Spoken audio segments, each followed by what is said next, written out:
toda que eu picoteio, depois quero montá-la de novo. Um puzzle, um quebra-cabeça, um bilhão de pedrinhas. Não dá para montar. Tá claro? Então, toda a ciência moderna, fixando os conceitos e recortando a realidade em ideias separadas, destrói a compreensão do todo. Nós ficamos contentes de estar no mundo e não queremos sair desse mundo. É como um pássaro que conhecesse gaiola e julgasse gaiola muito boa. Olha, dourada, tem até um piste aqui dentro. E não quisesse ir além das grades. A inteligência é mentirosa. A inteligência nos engana. A sabedoria é falsa, dizia eles. Então, contra a ciência, contra a inteligência, o que vale é a intuição. O que é intuição? Induzir, ir dentro. Nós não temos intuição.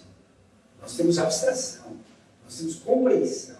Eu vendo mesas, eu acabo tendo uma ideia abstrata de mesa. Mesa é um plano horizontal sustentável para sustentar objetos. Só isso. Não diz se é de plástico, se é de madeira, se é de ferro, se é de vidro. Mesa. A ideia é uma só. É uma abstração, previsão. Assim, Deus não conhece as coisas como nós. Para conhecer cadeira tem que ver lá. Tá claro? Deus não tem olhos. Os anjos não têm olhos. Eles não têm ouvidos. Eles não conhecem como nós através dos 5 sentidos e por meio da abstração.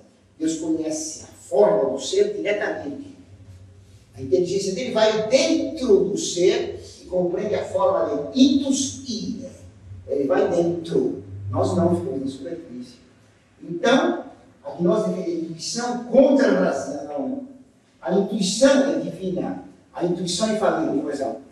Qual é a definição de gênio? Que é gênio? Gênio dos românticos. Ah, é um médium. Exatamente o que é o médium do espiritismo. O gênio, o romântico, é um ser que vai ser médium entre a realidade material e a divindade. Ele é profeta. Ele está acima da lei, acima de qualquer lei. Ele tem uma comunicação direta com a divindade. Certo? Essa é a definição de gênio do romântico. É umas bestas que são gênio do romântico. Né? Digam deles. Que? Pois é. Que, né? Alquimista. Feiticeiro. Sherry, imagina, já leu Sherry. Vou te trazer um pedaço. Sherry no CD. Loucura completa. O que é a intuição? A intuição faz com que eu compreenda. Eu sou o sujeito. Veja aqui a caneta. Há uma inteligência com uma diferença de sujeito e objeto. Eu conheço o objeto. A ideia que eu tenho do objeto é a fotografia dele. Claro? Nós todos fotografamos a mesma realidade. Isso é verdade. É isso, não? Eu sou o objeto. O sujeito é o objeto. Zé Zinga, dois corações. Todo sujeito é objeto. A intuição acaba com a diferença entre sujeito e objeto. O sujeito é o objeto. Se eu estudo o mundo, então, o que eu sou? O mundo. Se eu estudo Deus. Ah, então Deus e o mundo somos uma coisa só.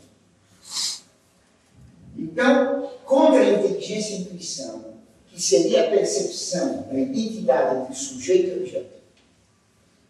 Claro? É o que se defende hoje. Contra a inteligência, tem a magia. A inteligência estuda as leis naturais.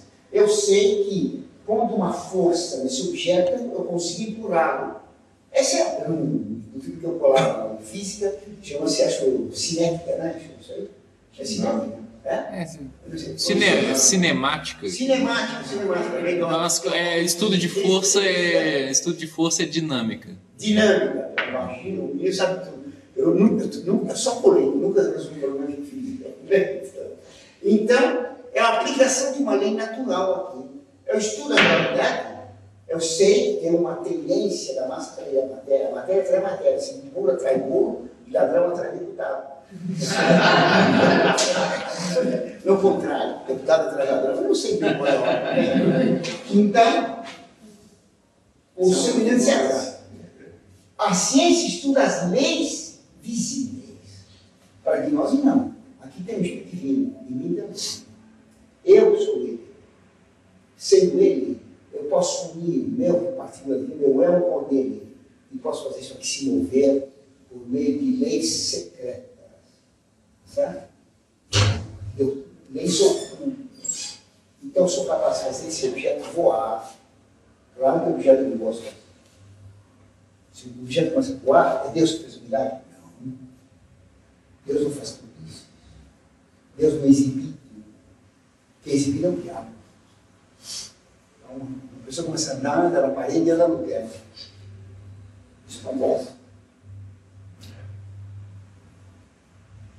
1923, uma carroça está chegando perto da igreja. É hora da missa. O povo está sendo a missa. A igreja no alto, tem um pasto na frente, tem umas galinhas ciscando.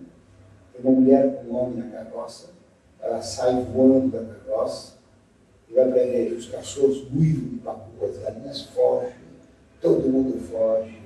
Ela aterriza no banco da igreja, com as mãos e os pés aqui no banco, e começa a cantar. A molecada que estava ali no futebol para de jogar para escutar música. Aí ela fica grossa, uma bola enorme. Depois ela esvazia, tem um papel que se enrola, que não foi de papel, para guardar numa gaveta. Exibição poderosa, né?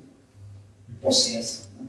Então, são casos históricos. Então, a magia, o controle das leis ocultas,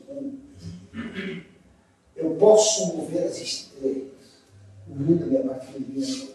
Então, contra a astronomia, eles fundam a astrologia, certo? Contra a química, fazem a alquimia, certo? Contra a matemática, a numerologia.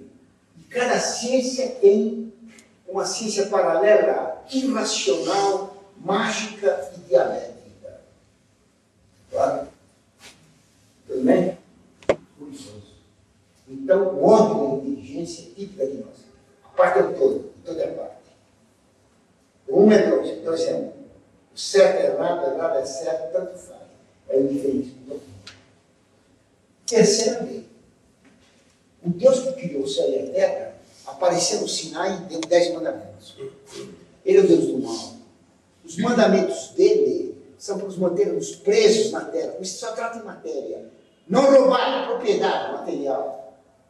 Não cometer adultério. Certo? Família, esposa, propriedade. Minha esposa, meu marido, meu filho, tudo propriedade. É só acabar com a lei do Criador do mundo. Moisés era servo do Deus do mal. Todos os mandamentos do Sinai têm que ser abolidos. São mandamentos de Satanás. Quem falou isso? Lutero. São frases de Lutero. Todos os mandamentos têm que ser abolidos. São mandamentos de Satanás. Moisés é um péssimo servo de Deus do mal. Lutero assinado. Quanto mais peca, mais prova que ama Deus. A santidade do pecado, que Lutero tirou de onde? Da Cabala. Quem diz, essa é a boa Cabala. Porque na Cabala, o mal vem da divindade. O mal está na divindade. Bendito seja ele. Nele é uma força maligna. Então, em Deus há o bem e há o mal. Todos contraditórios. Só de brincadeira.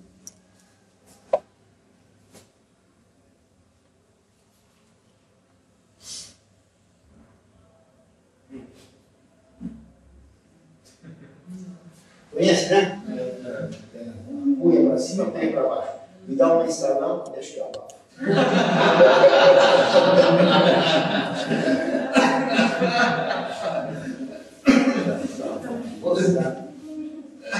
Muito bem. No dia 22 de dezembro, o Sol nasce exatamente aqui. 22 de dezembro, solstício de verão.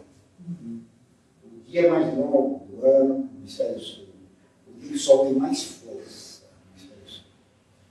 E lá em Brasília, o eixo militar tem aquelas duas asas, né? Certo?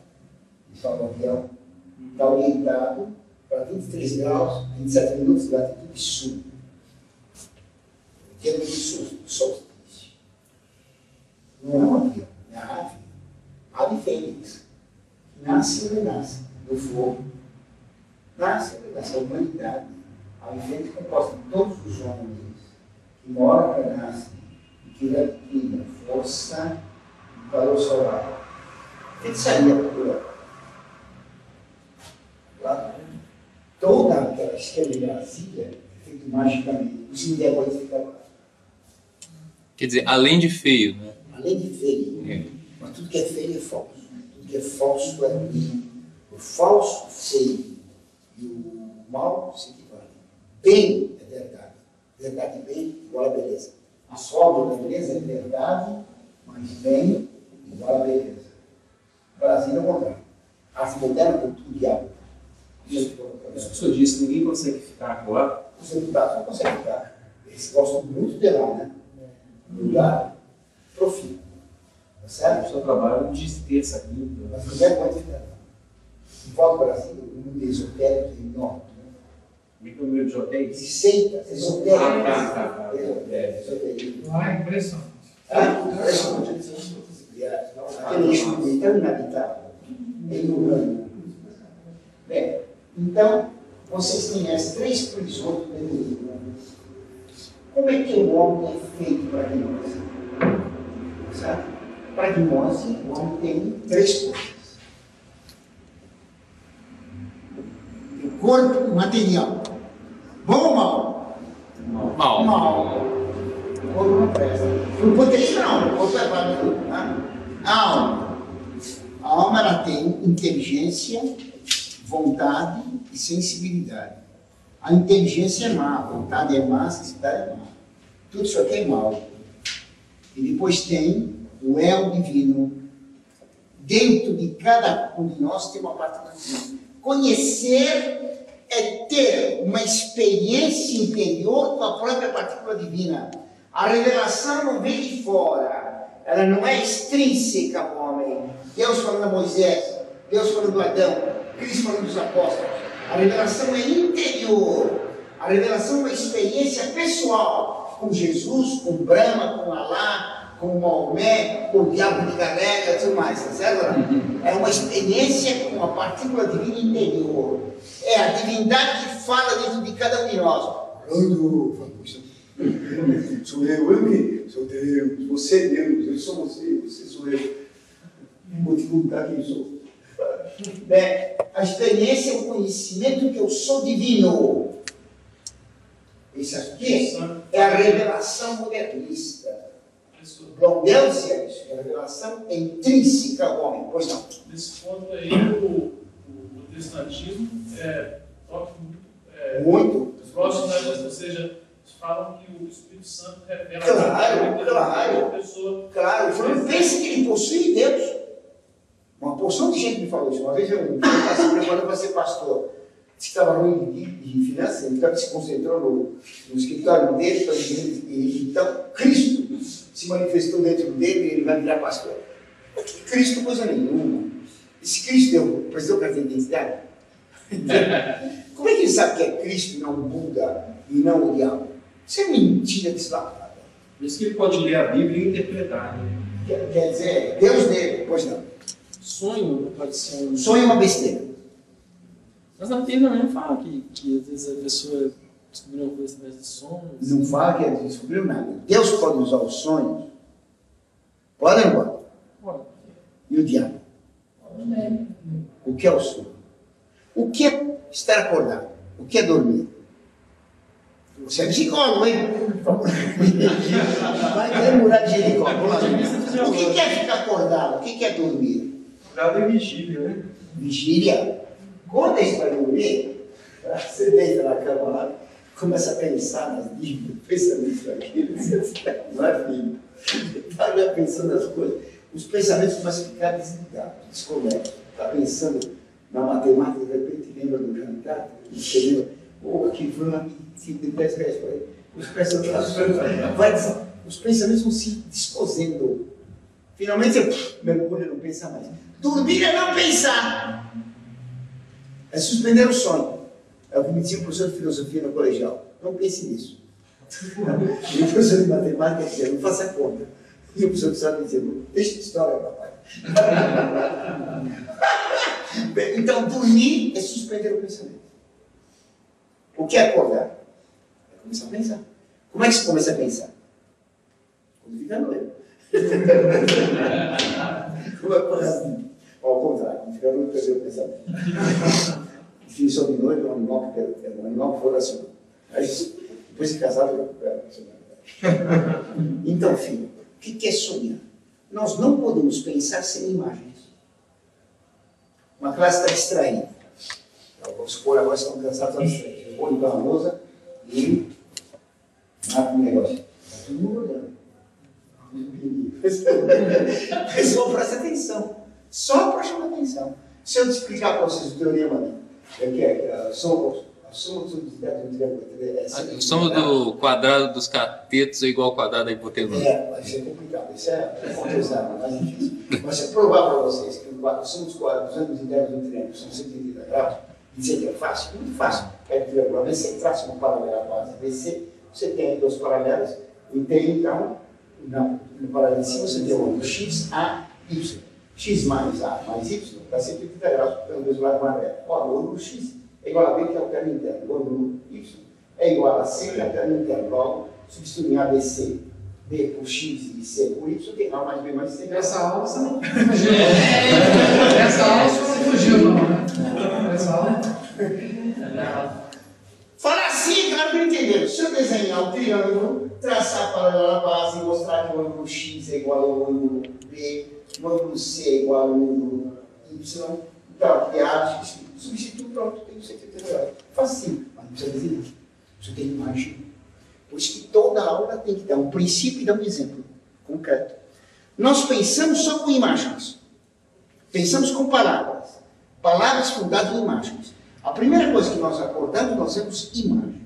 O sonho, filho, ele acontece mais ou menos dessa maneira. Eu dou um pouco, então, aqui tem a linha do sono. O programa vai pensando coisa exclusiva e mergulha no sono.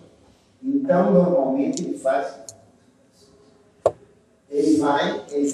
aqui na linha do sono, vai para o fundo do sono, depois ele chega quase acordado, vai de novo, e 2 em 2 horas tem esse ciclo. Quando está para acordar, a imaginação começa a fornecer na tela da imaginação imagens. Isso que nós chamamos de sonhos. Isso é suscetível de ser medido. Quando certos aparelhos, a pessoa está dormindo, os olhos começam a se mover. Mesmo no cachorro faz isso. O cachorro tem movimento. Tá claro? Eu ia estar mesmo. Fala do cachorro, mas enfim. Então, o sonho dura poucos segundos. Só aparecem imagens. Por exemplo, a minha mulher sonha de novo, sonha de novo. Quando é um sonho fica muito lógico, é que você começou a raciocinar sobre as imagens. Já se acordou. Acordar é raciocinar. Tá claro? O que apareceu no sonho? Tudo que viu. Eu prestei atenção primeiro nessa fechadura. Daqui a 30 anos, se estiver vivo, posso sonhar com essa fechadura. Essa imagem está gravada no meu memória. Os sonhos não têm nexo, porque nós não estamos selecionando as imagens por meio da inteligência. Tá claro? Então, os sonhos são naturais. Regra. Nunca se pensa nos sonhos. Porque sonhos com aquilo que impressionou. Uma vez eu vi, por exemplo, um ônibus passando em cima da cabeça de fulano. Claro que é filme de uma corrida. Só continuar sempre falando disso, e sonhando com isso. Aqui pode ficar uma obsessão. Então, se eu dou um papel, dobro, vai rasgar a folha. Então, não pensa nos sonhos. Sonhos esquece. O demônio não sabe o que nós pensamos. Isso é muito difícil de alguém compreender. Porque em geral nós não pensamos.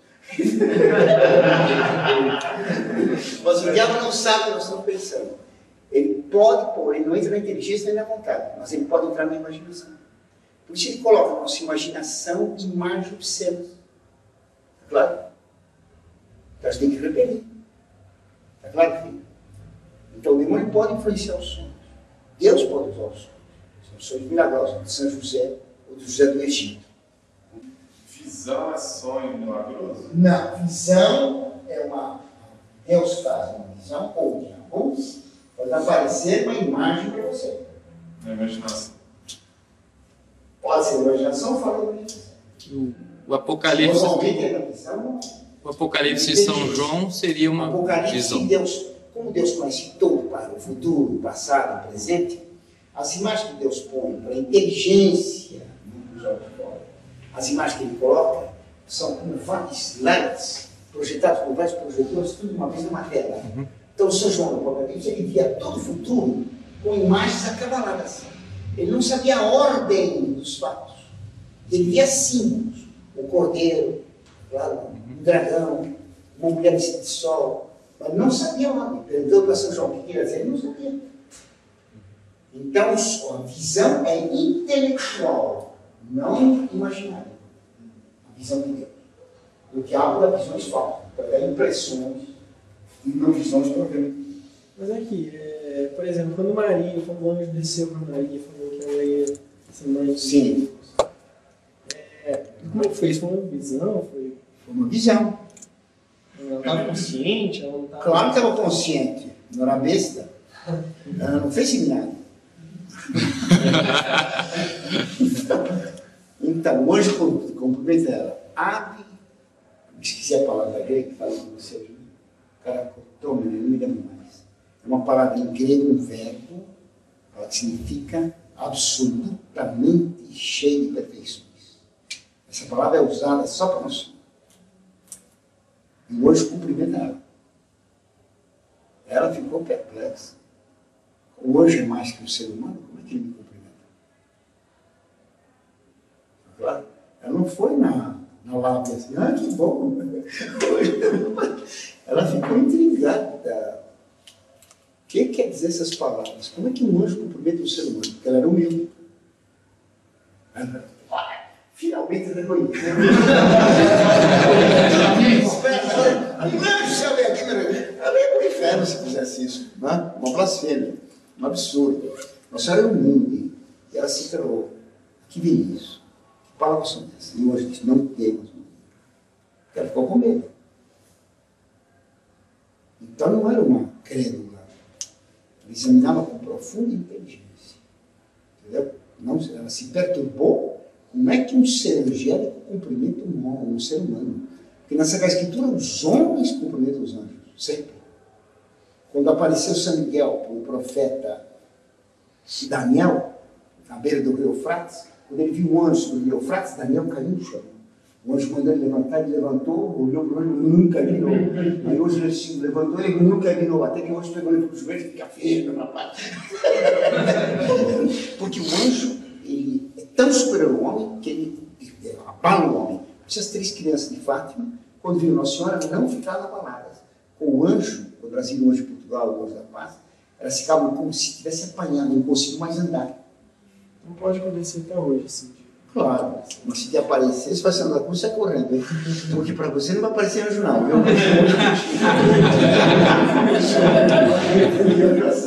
Tira o cavalo da chuva, que o anjo vai aparecer para você, chama-se Lúcifer. Faz então, se a pessoa tiver um sonho e joga fora. Não, joga fora. Primeira coisa, se aparecer Jesus Cristo para você, o que você vai fazer?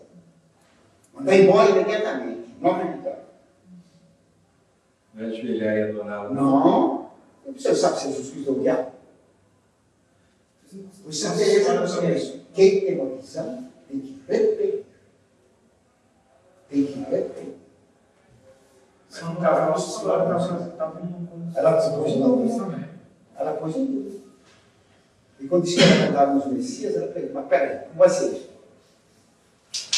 Ela quis explicações. Então, a atitude não seria a mesma? Não Nossa, seria a mesma? não, porque nós não merecemos. Não, ela é Ela tinha sabedoria e tudo mais. No nosso livro, a gente sabe. Nós precisamos tomar cuidado. Quem deseja ter uma aparição, aparece mesmo. O que aparece é o capeta. Então, a recomendação da igreja é nunca se pegue visões. E se aparecer, foge. Professor, Santa Bernadette, ela jogou água benta. Pois é, pois é. Pois é. O senhor já teve alguma visão, professor? Eu nem tinha sentado no chão.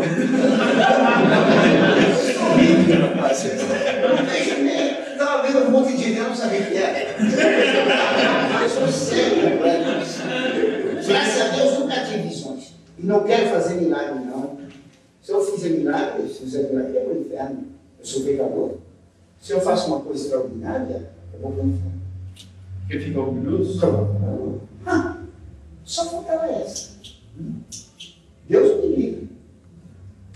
Evidentemente, Deus me deu uma capacidade para ajudar os moços. Né? Eu tenho prometido, graças a Deus, não por mim, mas em pessoas. Se eu tivesse visões, fizesse milagre, eu ia começar a olhar para mim. Você mudou vinho em água. Que meus padres atuais fazem o milagre da transformação do vinho em água. Você compreende? Se Cristo aparecesse aqui para nós agora, nós íamos todos para o inferno. Porque se aparecesse, nós todos ficávamos comovidos. Então eu ia para casa e falava para mim: mãe, vai contar para mim, se eu vi Jesus Cristo.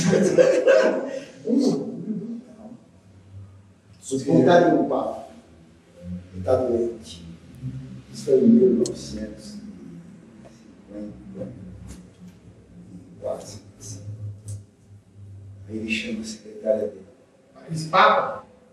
Papa. Ele chama a Madre Pasqualina. Pasqualina, ouviste o Senhor? Veio. Sim, era foi. E Jesus Cristo estava aqui agora. Quando as crianças de fato não Nossa Senhora, não queriam contar para ninguém. Quando vinham os pais interrogar, se escondiam embaixo da cama, não queriam falar. Porque tinham medo. Como falar que eu vi Nossa Senhora? Claro, tem milagre. Se aparecer Nosso Senhor, por que Nosso Senhor não aparece para nós? Provaram que era Deus, né? Mas nos vimos todos com inferno. Deus nos permite até pecar. Para que ele compreenda que você não vale nada. Está entendendo? Então, a humildade não vem das visões, vem do contrário, dos fracassos da gente. Tomou bomba no mundo, fracassou, não tem dinheiro, só fala besteira, só dá fora. Ótimo, claro. Deus nos educa humilhando a gente. Na humilhação nós encontramos no Senhor, e não na exaltação nossa. Diz que o São Domingos ia para na época dos cátaros lá do sul da França, ele ia para o sul da França para ser xingado. Pois é. Para ser humilhado. Quando a gente é humilhado, esquece. Você já viu o Rio, né? Rio. Muito bonito. O Rio é uma maravilha. O Rio vai. Aí você olha para o lado, a pergunta é: de onde ele vem? Onde ele vem? Qual é a origem? O Rio vai para cá, vai na montanha, tem que dar volta. Pensa que agora vai encontrar grandeza. Aparece um rochedo, tem que dar outra volta. E a providência caminhando no Rio até encontrar grandeza que é o Senhor. Assim, gente. Vai para um lado, se fracassa. Vai para o outro, fracassa. Os nossos fracassos são os meios que Deus põe para dizer: meu filho, não vai nesse caminho. Entendeu? Toda humilhação é também da gente. Toda exaltação é também da gente. Entendeu? Como ele mesmo. Se me dá um instrumento importante. Dá para ela. Dá para ela. Então, nós somos guia através dos fracassos. Entendeu? É a pedagogia de Deus. A didática de Deus. Não é fazendo aprendizagens. Nós queremos que revelações não isso. Seja muito. 12 milagres. Orgulho brutal. A renovação carismática leva tudo para o inferno por causa disso. Um orgulho brutal. Eu tenho o poder do Espírito Santo, eu falo em línguas, mas que língua eu falo? Palhaçada. Não só o poder do Espírito Santo, como o poder de chamar ele. Chama ele, O Espírito Fica Santo assim, é office boy dos carismáticos. Eles têm, na renovação carismática tem o Espírito Santo em delivery. Telefone, não, chega de motor. Chega de motor.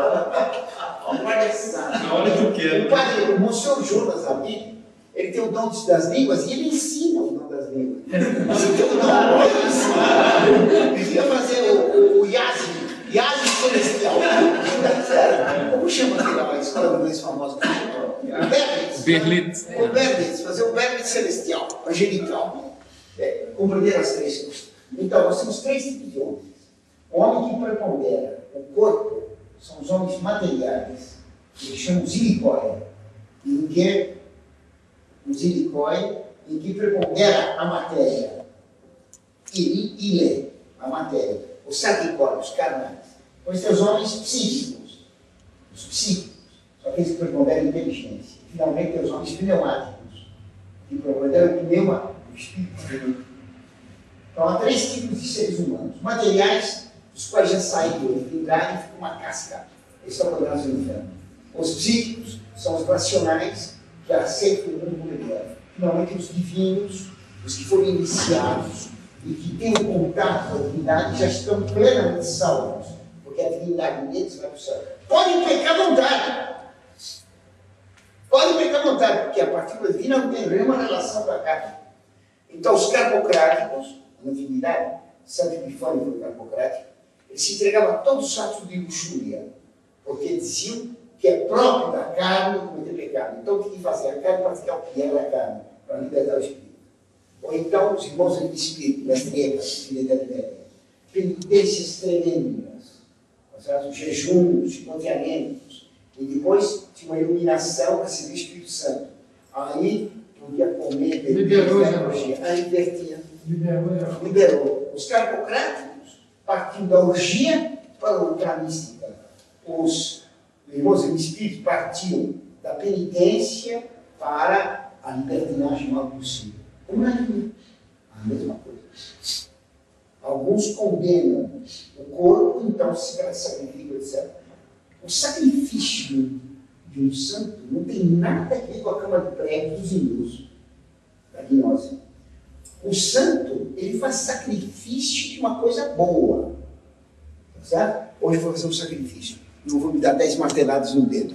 Isso é um sacrifício ou não? Claro que não. Tá claro? Sacrifício é uma coisa boa. Tá claro? Então, eu gosto de uma comida, eu vou sacrificar para Deus. Então, eu renuncio pela comida que eu gosto. Certo? Então, o casamento é ótimo. O padre, por amor a Deus, renuncia a ter família e ter filho, para ter só filhos espirituais. É um sacrifício. Para o hindu, não. O corpo é mau. Para o católico, não comer uma fruta boa é um sacrifício, porque a fruta é boa. Para o gnóstico, a fruta é má. Então não é sacrifício não comer. Não sei se você vê. É um absurdo. Os dois pontos de vista são opostos. O sacrifício é a renúncia ao bem. Para a gnose, a matéria é má. Mas o flagelo dos filipinos é um sacrifício. Que filipinos? Eles crucificam, não, eles batem nas costas. A igreja proíbe. A igreja proíbe. Os flagelantes da Idade Média são excomungados. Saíram pelas ruas escoteando excomungados. Porque a pessoa que faz isso para se exibir é pecado. Isso não faz para se exibir. Pode ser pecado também. Sensualismo, isso é tara. O Rousseau, quando apanhava, tinha prazer sexual. Desculpe falar a palavra. Isso é tara. É tara. A pessoa só pode se fazer um sacrifício físico, chicotear, etc., por ter uma claríssima noção de que não vale nada e que merecia valer. Isso nós não temos na nossa mão. Não vale nada, estou tendo chicotado. Olha, estou ficando bonzinho.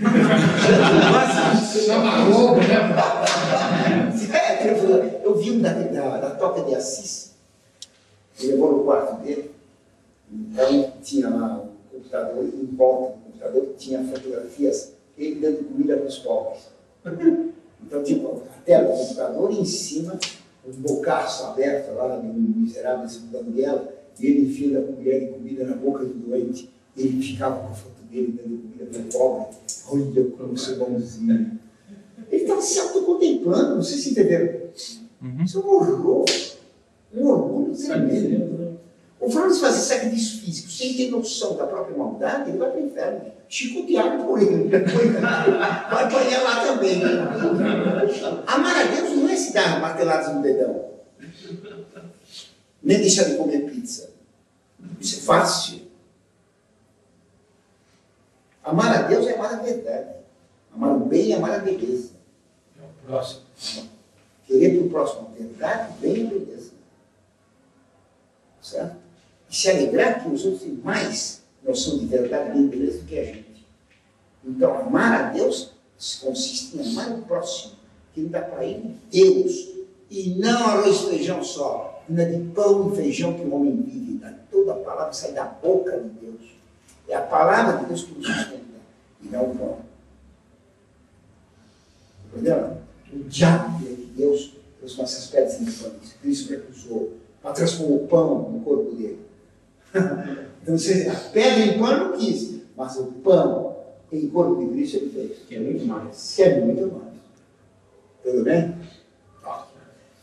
Então nós temos aqui. Como é que é a igreja gnóstica? Está quase 11 horas, para nós.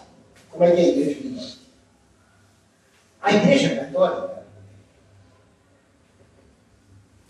ela é desigual, é hierárquica. Papa, bispo, padre. A igreja gnóstica. Igualitário. Todos têm a particularidade de mim. A igreja católica, ela tem riquezas. Aqui tem que ser uma igreja pobre, porque a riqueza é matéria. Claro, não?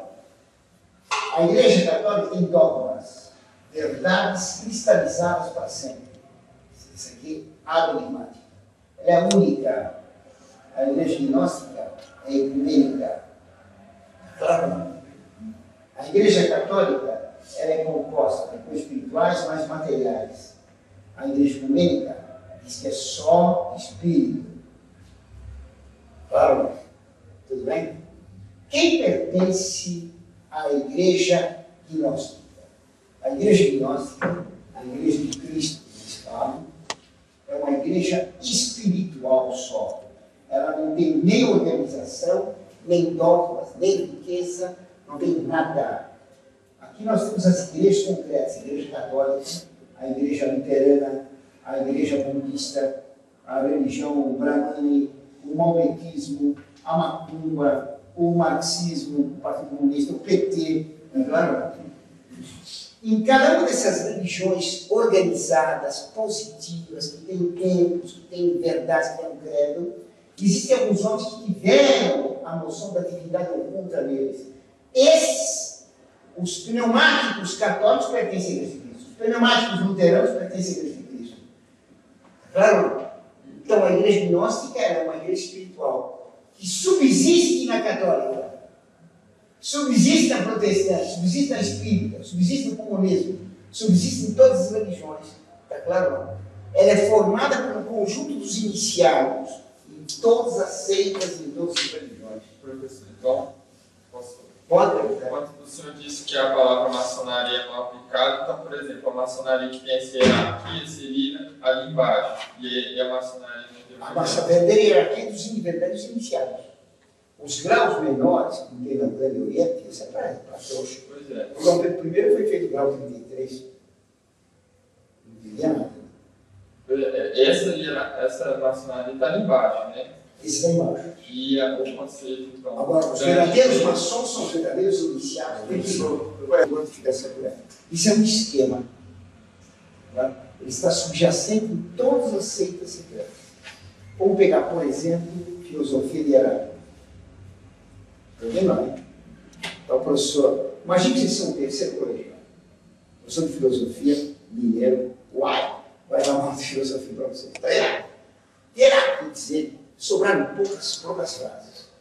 Tudo que ele falou desapareceu. Tem uma frase aqui a colar. Um alemão chamado Dio colocou tudo que se tem dele numa certa hora. Por exemplo, diz Heráclito, Pantaré, tudo muda.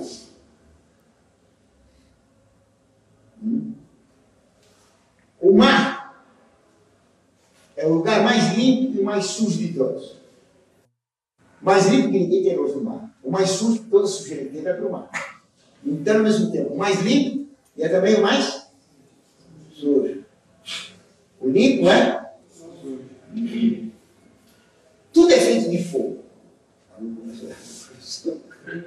Tudo é feito de fogo. A água é feita de fogo. O gelo é feito de fogo. Por isso que o gelo queima. Não fica surpreso. A madeira é feita de fogo. Então se preocupa.